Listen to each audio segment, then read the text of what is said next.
સંચાલન જે આ બધું દુનિયાનું થઈ રહ્યું છે, હવે વિચાર કરો એક સેકન્ડ માટે કે દુનિયામાં બધા પાસે એટલા રૂપિયા આવી જાય કે બધા બેંકમાં એફડી કરીને વ્યાજ પર જીવી શકે, તો આ દુનિયા ચાલે?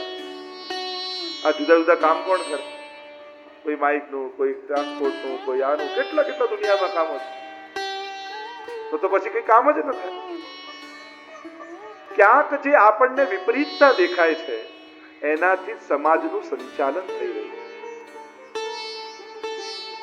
આ વિવિધતા, પેલું ઘણી વાર પ્રસંગ કહ્યું કે પેલો વ્યક્તિ બગીચામાંથી જતો હતો અને એને તરબૂચની વેલ જોઈને અને જોયું કે આટલા મોટા મોટા તરબૂચ આટલી પાતળી વેલમાં લગાડે અને આટલું મોટું વડનું ઝાડ ને એમાં નાના નાના ટેટા લગાડે. આ ભગવાનને દુનિયા બનાવતા આવડી નહીં. એટલામાં એક ટેટો ઉપરથી પડ્યો ને એવો માથા પર વાગ્યો કે એને તો સારું થયું ઉપર ભગવાને તરબૂચ નથી લગાડ્યા. આ ટેટા પડે ને પછી આપણને સમજાય કે ટેટો જ બરાબર છે.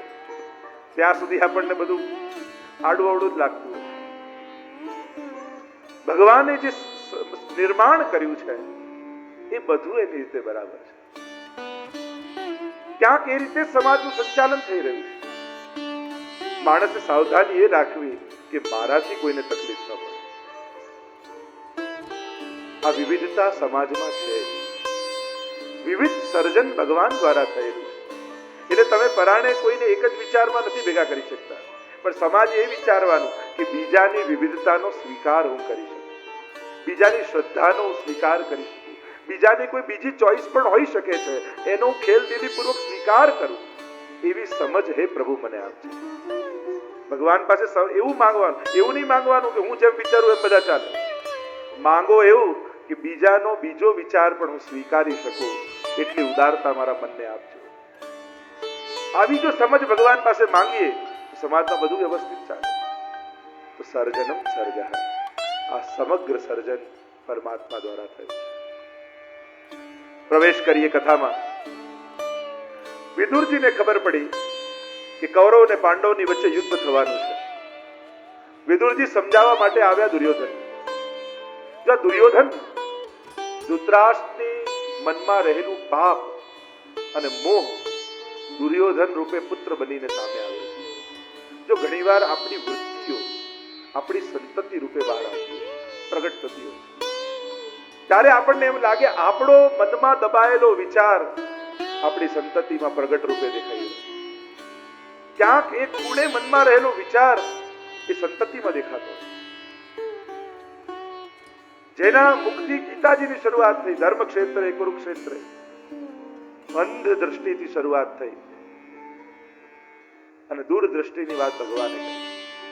એક અંધ મોહમાં ફસાયેલો વ્યક્તિ બોલે છે, મારા ને તારાની વાત કરનાર. દુર્યોધન એવો દુર્બુદ્ધિ છે, જાણે ધૃતરાષ્ટ્રનું પાપ પ્રગટ છે. જ્યારે સહદેવ ત્રિકાળ જ્ઞાની હતો એટલે દુર્યોધન પૂછવા ગયો કે આ યુદ્ધમાં થવાનું શું છે, પણ એને એમ હતું કે કોઈ પૂછે તો જ કહી શકે.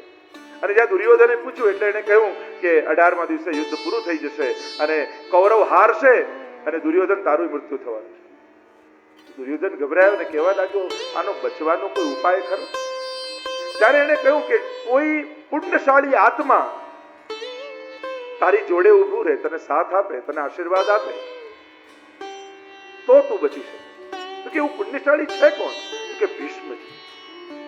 જો ભીષ્મજી તને આશીર્વાદ આપે અને તારી સાથે રહે તો તું બચી શકે. તો કે ભીષ્મજી મારી મદદમાં ક્યારે આવે, કઈ રીતે આવે? કે કોઈ એમની બુદ્ધિ બગડે તો એ તને સાથ આપે. તો કે એમની બુદ્ધિ બગડે કઈ રીતે? તો કોઈ દુષ્ટનું એઠું ખાય, કોઈ પાપીનું એઠું એ ખાઈ લે તો એની બુદ્ધિ બગડે. તો આવું પાપી છે કોણ? તો સહદેવે કહ્યું, દુર્યોધન તું પોતે. બધાને મારી તારે જીવવું છે? તારા જેવો બીજો દુષ્ટ કોણ હોય? અપમાન કર્યું વિદુરજી. અને જે ઘરમાં ભક્તનું, ભગવદીનું, સંતનું અપમાન થાય એ ઘરમાંથી યશ, કીર્તિ, શ્રી, વૈભવ બધું જ જતું. અને એટલા માટે આપણા ઘરમાં બને તો કોઈ સજ્જન વ્યક્તિનું, કોઈ સંત વ્યક્તિનું, કોઈ વૈષ્ણવનું અપમાન ન થવા દે. આપણા ઘરમાં જ્યારે કોઈ વ્યક્તિ આવ્યો હોય, हमारे ત્યાં તો આચાર્યો કહે, ઉનકે મન કી વો જાને, મેરે મન જગદીશ. એ કોઈ પણ ભાવે આવ્યો હોય, પણ આપણે તો એમ માનવાનું આપણો વૈષ્ણવના હૃદયમાં બિરાજીને ઠાકોરજી મારા ઘરે પધાર્યા, એવો ભાવ રાખો. મહેમાનને આપણે ત્યાં ભગવાન રૂપે કહ્યું, આદર આપો. વિદુરજીનું અપમાન થયું. ઘરમાં જે વ્યક્તિ ભક્તિ કરતો હોય, સેવા કરતો હોય, બને તેનું અપમાન ન થવા દેતા. જો એનું અપમાન થયું તો લક્ષ્મીજી રિસાઈને ઘરમાંથી નીકળી જશે. કારણ કે લક્ષ્મીજી પણ ભક્તોનું માન રાખે.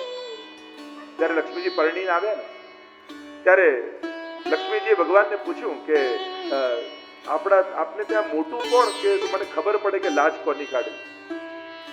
ત્યારે ભગવાને કહ્યું, મારા કરતા મોટા તો મારા ભક્તો છે. અને ત્યારે લક્ષ્મીજી ભક્તોની લાજ કાઢી. ભક્તોને લક્ષ્મીજી પોતાના કરતા શ્રેષ્ઠ ગણે છે, એમને આદર આપે. વિદુરજીનું અપમાન થયું. વિદુરજી મહેલ છોડી કુટિયા બાંધીને રહેવા લાગ્યા. અને જ્યારે પ્રભુને થયું કે આ ભાઈઓ ભાઈઓ ન લડે, ઘણા લોકો એમ કે ભગવાને યુદ્ધ કરાવ્યું. ભગવાને તો છેલ્લી ઘડી સુધી કોશિશ કરી છે કે યુદ્ધ થતું બચી જાય, પ્રયાસ કર્યા છે.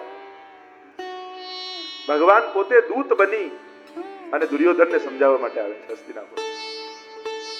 સમાચાર મળ્યા સમસ્ત નગરવાસીઓને કે ભગવાન દ્વારિકાધીશ પધારી રહ્યા છે. સ્વાગત કરવા માટે બધાય પહોંચી ગયા. અને વિદુરજી અને સુલભાજી પણ દૂર વૃક્ષની પાછળ ઉભા ઉભા ભગવત દર્શન કરી રહ્યા. પ્રભુ બધાની સામે હસતા જાય, નમસ્કાર કરતા જાય. અને ત્યાં વિદુરજીની દ્રષ્ટિ પ્રભુ તરફ. સુલભાજીએ કહ્યું, પ્રભુ આપણી સામે જોઈને સ્મિત કરે તો કેવો આનંદ આવે. અને એટલામાં પ્રભુની દ્રષ્ટિ પડી, અરે કાકાજી નમસ્કાર. અરે સુલભાજી પ્રસન્ન થઈ ગયા. લાગે છે કે આપણો મનોરથ પૂરો કરવા જ ઠાકોરજી પધારે. અરે સાંભળો, મારા મનમાં તો બીજો મનોરથ આવ્યો. ઠાકોરજી આજે રાજભોગ આપણા ઘરે આરોગે તો કેવો આનંદ આવે. વિદુરજી કહે, અરે તું પાગલ થઈ ગઈ છું. ત્યાં દુર્યોધને 56 ભોગ સિદ્ધ કરી રાખ્યા છે. આપણા ઘરે કોઈ પધારતા હશે એ તો સમજૂતી કરવા માટે પધાર્યા છે, રાજદૂત બનીને આવ્યા છે.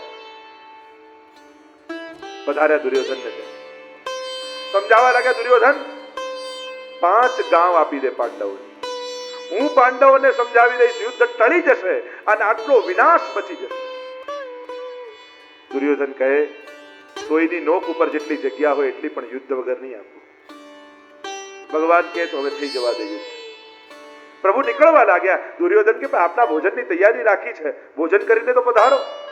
પ્રભુ કે 2 અવસ્થામાં ભોજન થાય, કાં મારે ભોજનની કમી હોય અને કાં તું મારો પ્રિય હોય. આ બંને અવસ્થામાં આપણે ત્યાં ભોજનના પણ ઘણા દોષો માનવામાં આવે છે. સ્વભાવ દોષ, સ્વરૂપ દોષ, સ્વત્વ દોષ, નિમિત્ત દોષ. ભોજનના પણ અનેક દોષો માનવામાં આવે છે. અને એટલે જ જે મરજાદ લે એવા ઘણા વૈષ્ણવ ઠાકોરજીને ધરીને રહેતા હોય છે, કારણ કે અન્નથી મન બને છે. અને એમાં કોઈને નીચા બતાવવાનો ઉદ્દેશ્ય નથી હોતો. લોકોને બીજાના ધર્મ તોડાવવામાં શું મજા આવે છે મને તે સમજાતું. અમારા ઘરે તો જમવું જ પડશે. અરે જમાડવું છે તો અડધી દુનિયા ભૂખે મરે છે, એને જમાડો. પણ જેને નિયમ લીધો છે કે ભગવાનને ધરીને લઈશ, આપણને તો એનો જ નિયમ તોડાવવાની મજા આવે. એક વાત યાદ રાખો, થોડી મેચ્યોરિટી આપણા સમાજમાં હોવી જોઈએ. અને મેચ્યોરિટી કઈ વાતની, કે જે ધર્મમાં ઊંડા ઉતરી અને ધાર્મિક જીવન જીવવા માંગે છે એનો વિરોધ કરવા કરતા એને સહાયક બની જવું. આ જો બહુ કઠિન છે, આ કઈ સહેલું છે? બધે કહી લો તો સહેલું છે, પણ જેને નિયમ લીધો છે કે ઠાકોરજીને ધરીને લઈ, કેટલી અઘરી વાત છે, કેટલું મોટું તપ છે, કેટલું કઠણ મન કરવું પડે ત્યારે આ બધું થાય. તો જે ધર્મ કરવા ઈચ્છતો હોય, આપણને એનો ધર્મ તોડાવીને શું આનંદ આવે? જમાડવા જ છે. ઘણા ભૂખ્યા લોકો દુનિયામાં છે, પણ એને જમાડવામાં આપણને જરા ઇન્ટરેસ્ટ નથી. આપણને તો એનો જ નિયમ તોડાવવો છે જેને નિયમ લીધો છે. સમાજમાં એટલી મેચ્યોરિટી હવે હોવી જોઈએ. ભણેલો ગણેલો સમાજ આટલું ન સમજી શકે કે જે ભગવાનનો થઈને જીવવા માંગે છે અને આટલું કઠિન તપ જે કરી રહ્યો છે એને તો આપણે સામેથી કહેવું જોઈએ, અમારે ત્યાં ભલે પ્રસંગ છે, પણ અમારા લૌકિક પ્રસંગ માટે તમારું આ ધર્મ તોડતા છે. તમારો જે નિયમ છે પાળજો. તમે કોઈ એવી સગવડ તમને કરી આપીએ, પણ અમારા પાછળ તમારો આવો સુંદર નિયમ તોડતા. જે ધર્મ સંકલ્પિત થઈને કરતું હોય એનું સન્માન થવું જોઈએ સમાજમાં. આપણે એને નેગેટિવ દ્રષ્ટિથી જોઈએ છે કે અમે કઈ ખરાબ છીએ, અમે કઈ નીચા છીએ, અમારા ઘેર ખાતા નથી, અમારે ના. તો આ કોઈને નીચા બતાવવા કે ખરાબ બતાવવા નથી હોતું. આ એક દરેક ધર્મમાં જ્યારે તમે આગળ વધો ત્યારે એક કોશિશ કરવામાં આવે કે તમારું સમગ્ર જીવન ભગવાન પ્રત્યે કેન્દ્રિત બની જાય. તમારું ખાન પાન, બહાર જવું, બધું ભગવાન કેન્દ્રમાં બની જાય. અને જે આ રીતે જીવતા હોય એનું સન્માન થવું જોઈએ, એના માટે સમાજમાં આદર થવો જોઈએ. અને એનાથી ઊંધું આપણે કરીએ છીએ. આટલા ભણેલા ગણેલા લોકો પણ આપણે એટલું સમજી શકતા નથી કે જે ધર્મ કરે એને સગવડતાઓ કરો, એને અનુકૂળતાઓ કરો. કારણ કે ક્યારેક કોની આગળ આંગળી ચીંધીને બતાવશો કે જો બેટા આને વૈષ્ણવ કહેવાય, જો બેટા આને ભક્ત કહેવાય, એવું કોઈ આઈડિયલ સમાજમાં જોઈશે કે નહીં? બધાને ધર્મ છોડાવી દેશો તો આઈડિયલો જ ખતમ થઈ જશે. આદર્શ લોકો સમાજમાં નહીં રહે તો બાળકોને બતાવવા હશે કે એક આઈડિયલ વૈષ્ણવ યા આઈડિયલ એક ભક્ત કેવો હોય, એ કોની આગળ આંગળી ચીંધશે. અને એટલા માટે એટલી મેચ્યોરિટી આપણા સમાજમાં જરૂર રાખો કે કોઈ પોતાનો નિયમ પાળે છે, કોઈ પોતાનો ધર્મ પાળે છે તો એને કેવલ પોતાના વ્યવહાર સાચવવા માટે એનો ધર્મ છોડાવતા. જો આટલી મેચ્યોરિટી કથા સાંભળીને પણ આવી જાય સમાજમાં તો બહુ મોટું કામ થશે. કોઈને ત્યાં સત્સંગ હોય, મનોરથ હોય, ભજન હોય, બને તો ભગવાન નિમિત્તે જેના ઘરે ગયા હો એને ત્યાં જઈને લૌકિક વ્યવહારની અપેક્ષા નહીં રાખી. જો આના ઘરે ભજનમાં ગયા, આપણને તો બેસવાનું ન કહ્યું, ચાનું ના પૂછ્યું, નાસ્તો ના આપ્યો, હવે ગયા તા ભગવાન માટે કે નાસ્તો ખાવા ગયા?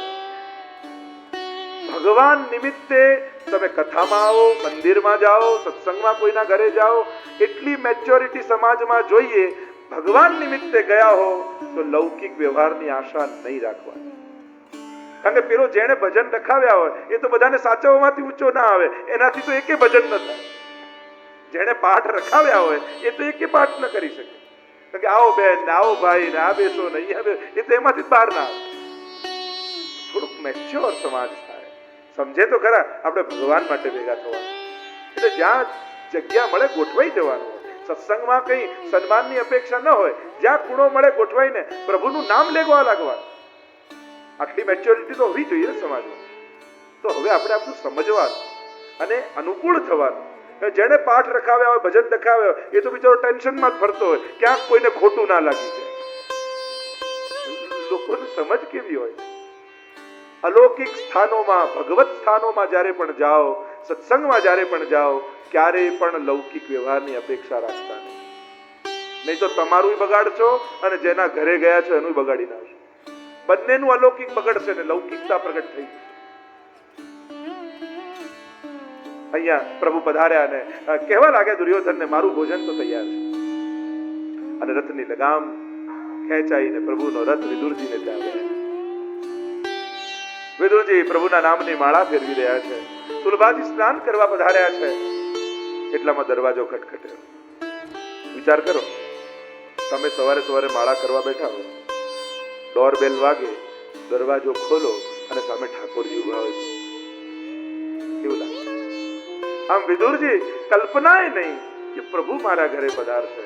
શ્રી કૃષ્ણ શરણમ મમ, શ્રી કૃષ્ણ શરણમ મમ, શ્રી કૃષ્ણ. અને એટલામાં જ્યાં દરવાજો ખટખટ્યો, ખોલ્યો હતો